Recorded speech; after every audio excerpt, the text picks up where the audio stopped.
গত ৬ মাসে প্রায় ২০% তৈরি পোশাকের অর্ডার বাতিল করেছে বিদেশি ক্রেতারা।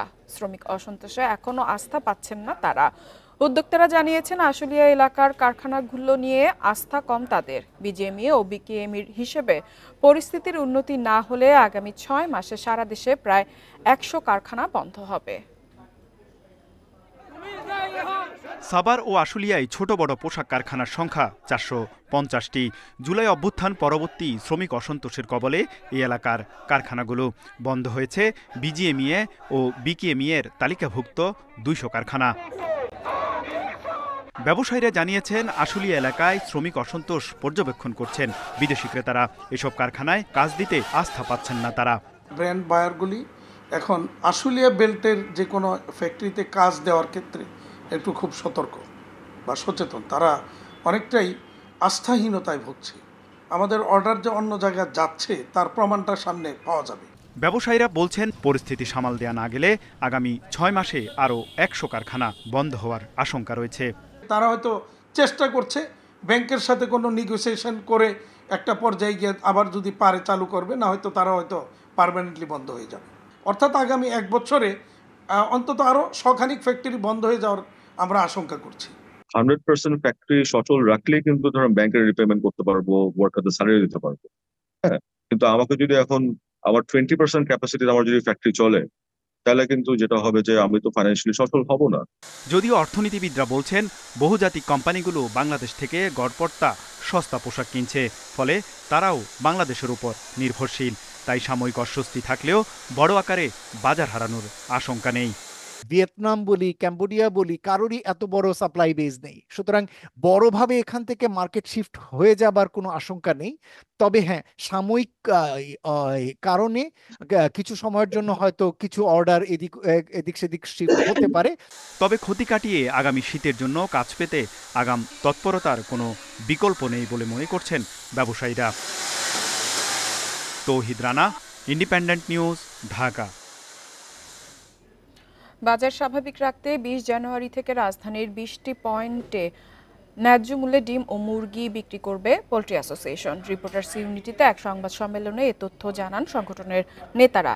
এ সময় খামারিরা বলেন, রমজান উপলক্ষে প্রান্তিক খামারিরা সরকারকে সহযোগিতা করবে। রোজায় ডিম ও মুরগির দাম সহনীয় থাকবে। পর্যায়ক্রমে রাজধানীর ১০০টি পয়েন্টে ডিম মুরগি বিক্রি কার্যক্রম পরিচালনা করবে পোল্ট্রি অ্যাসোসিয়েশন। বর্তমানে মুরগির বাজারে চড়া দামের জন্য গুটি কয়েক কর্পোরেট কোম্পানিকে দায়ী করে সংগঠনটি। সিন্ডিকেট ভেঙে দিতে সরকারের হস্তক্ষেপেও দাবি করেন তারা। ডিম মুরগির বাজারে স্বস্তি আনতে পোল্ট্রি বোর্ড গঠন সহ ১০ দফা দাবিও তুলে ধরে পোল্ট্রি অ্যাসোসিয়েশন।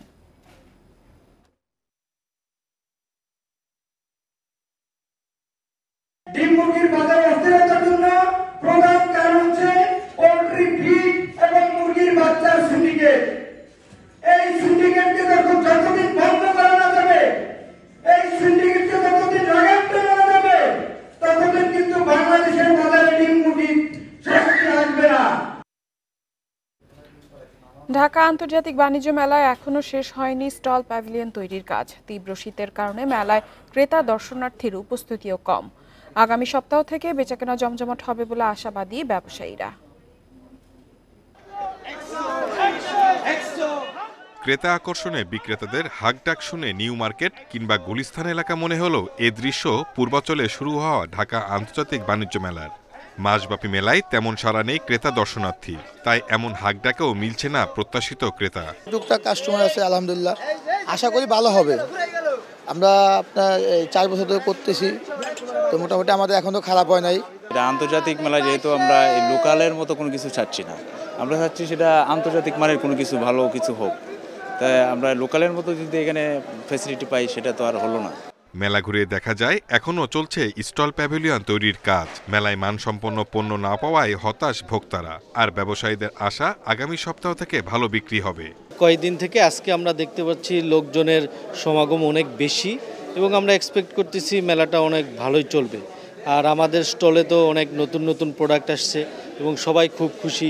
অনেক গেমিং জোন আছে। ২৯তম ঢাকা আন্তর্জাতিক বাণিজ্য মেলা এবার সাজানো হয়েছে জুলাই ছাত্র আন্দোলন ঘিরে। চলবে প্রতিদিন সকাল 10টা থেকে রাত 9টা পর্যন্ত, আর ছুটির দিনে রাত 10টা পর্যন্ত। Shahid Ahmed, independent news, Dhaka. বাণিজ্য মেলার আরো খবর জানাতে পূর্বাচল থেকে যোগ দিচ্ছে সহকর্মী আমিরুল ইসলাম। আমিরুল, আজ ছুটির দিন, মেলার সার্বিক অবস্থা আমাদেরকে জানান। এখন পর্যন্ত ক্রেতা সমাগম কিরকম দেখছেন?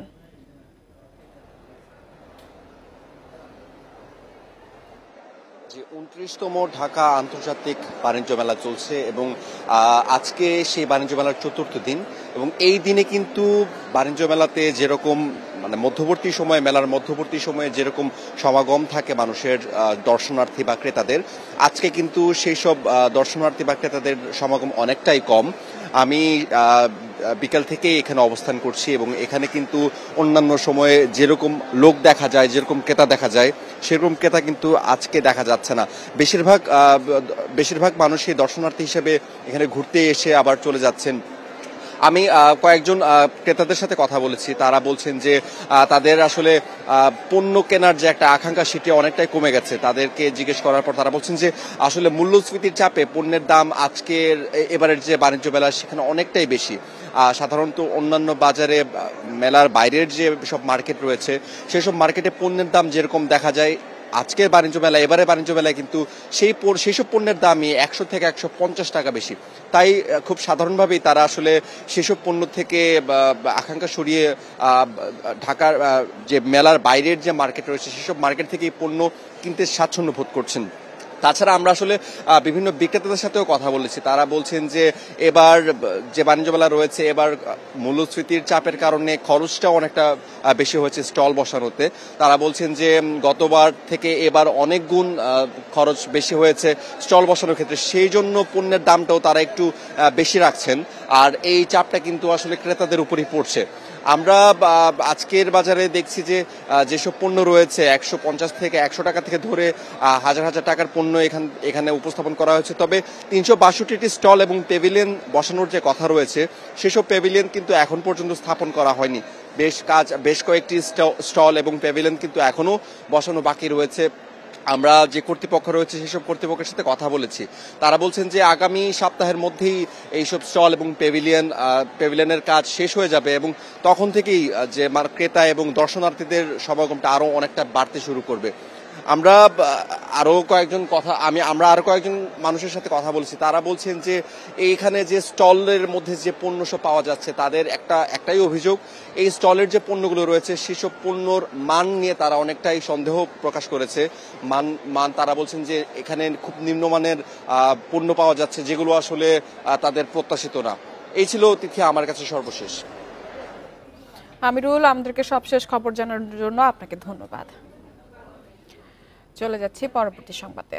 বাংলাদেশিদের জন্য দেশের বাইরে শ্রম বাজার আশঙ্কাজনকভাবে ছোট হয়ে আসছে। শুধু গত বছরই শ্রম বাজারের সংখ্যা 10 থেকে নেমেছে 6টিতে। এবছর বন্ধের আশঙ্কায় আরও কয়েকটি বাজার। এই দুরবস্থার জন্য সুনির্দিষ্ট গবেষণার অভাবকে দুষছেন অভিবাসন খাত সংশ্লিষ্টরা। সেই সাথে দক্ষ জনশক্তি তৈরিতে পর্যাপ্ত উদ্যোগ না থাকা এবং অভিবাসন কূটনীতিতে দক্ষতা না থাকাকেও বড় কারণ হিসেবে দেখা হচ্ছে। সুখবর নেই অভিবাসন খাতে। 5 বছরে 95 অভিবাসী গেছেন 10টি দেশে, আর 2024 সালে মাত্র 6টি দেশে গেছেন বাংলাদেশের অভিবাসীদের 90%। অর্থাৎ কমেছে অভিবাসন প্রত্যাশীদের গন্তব্য দেশের সংখ্যা, কমেছে নারী অভিবাসনও। গত বছর বিদেশে গেছেন 54,000 নারী কর্মী। রামরুর সাম্প্রতিক গবেষণায় উঠে এসেছে এসব চিত্র। বিশেষজ্ঞরা বলছেন, কোনো বাজার খুললেই চাহিদার বিষয়ে খোঁজ না নিয়ে সেখানে লোক পাঠানোর প্রবণতা বন্ধ করা উচিত। তাইওয়ানে আমাদের মার্কেট আছে, হংকংয়ে আমাদের মার্কেট আছে, আপনার ইউরোপে মার্কেট আছে কেয়ার গিভার নার্সিং এর। আমরা কি এটা তৈরি করতে পারবো? এই মুহূর্তে কি আমাদের সেই technical training centre, vocational training সেন্টারকে ইন্টারন্যাশনাল আপ টু ডেট এই মার্কেটকে রিচ করতেছে আপনার কারা? ইন্ডিয়ান, ফিলিপিনোরা, কারণ তাদের হিউজ ইনভেস্টমেন্ট আছে। অভিবাসন বিশেষজ্ঞরা বলছেন, বেসরকারি উদ্যোগের ফলেই দেশের বাইরে কোনো রকমই টিকে আছে বাংলাদেশের শ্রমবাজার। তবে এক্ষেত্রে সরকারের নিয়ন্ত্রণ না থাকায় নানা অনিয়ম বাড়াচ্ছে ভোগান্তি।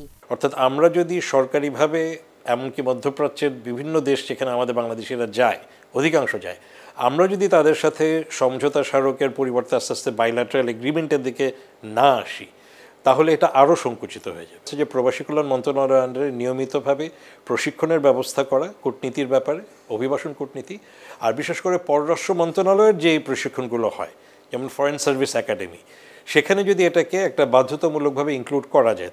উন্নত দেশগুলোর বদলে যেসব দেশে বাংলাদেশি কর্মী আছে সেখানে দূতাবাসে লেবার এবং প্রেস কর্মকর্তা নিয়োগে গুরুত্ব দেওয়ার পরামর্শ বিশেষজ্ঞদের। সুলতানা জাহান মিতু, ইন্ডিপেন্ডেন্ট নিউজ, ঢাকা।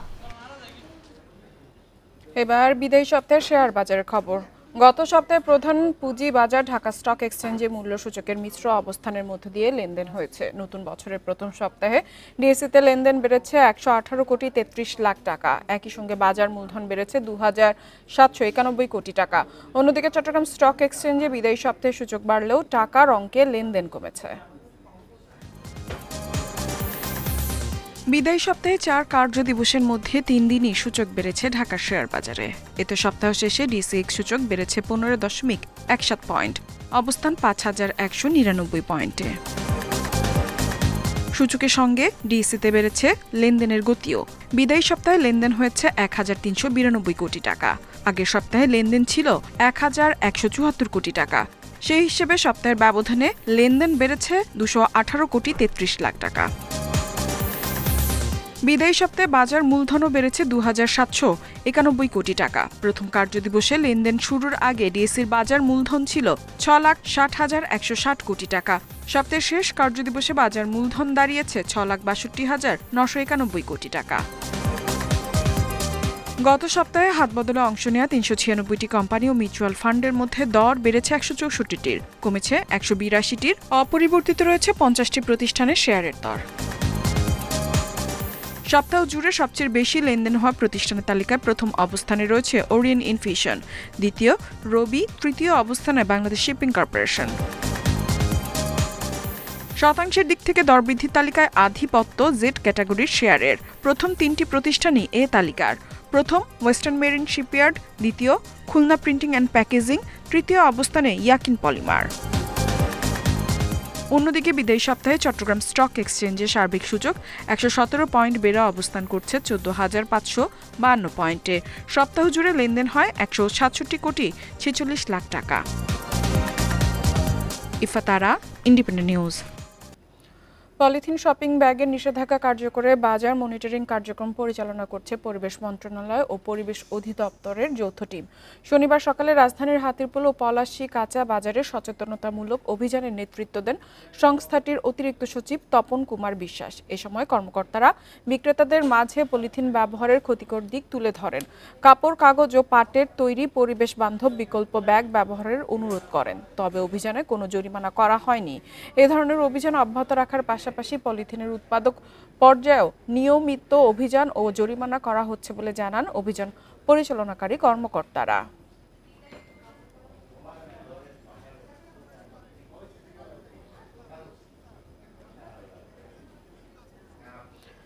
প্রাকৃতিক সৌন্দর্যে লীলাভূমি নেত্রকোনার দুর্গাপুরে পর্যটন খাত আবার চাঙ্গা হয়ে উঠছে। সাদা মাটির পাহাড়, নীল জল, গারো পাহাড়ের অসংখ্য টিলা দেখতে শীতের শুরুতেই ঢল নেমেছে পর্যটকের। এতে ভালো আয় করতে পেরে খুশি পর্যটন সংশ্লিষ্টরা।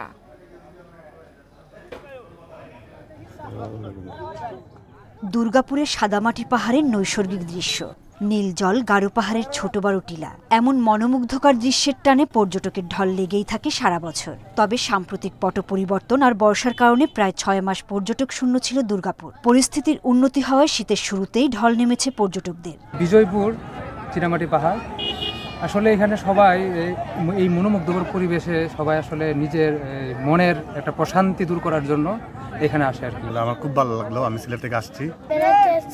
খুব ভালো লাগছে। দর্শনার্থীদের আগমনে পর্যটন স্পটের দোকানে বেড়েছে বিক্রি ও আয়। ব্যবসা বাণিজ্য মোটামুটি বালার দিক দিয়ে যদি পর্যটক আরো বেশি আসে তাহলে আমরা লেগে আরো উন্নত। পর্যটকদের ভ্রমণের সুযোগ সুবিধা বাড়ানো হচ্ছে বলে জানিয়েছে উপজেলা প্রশাসক।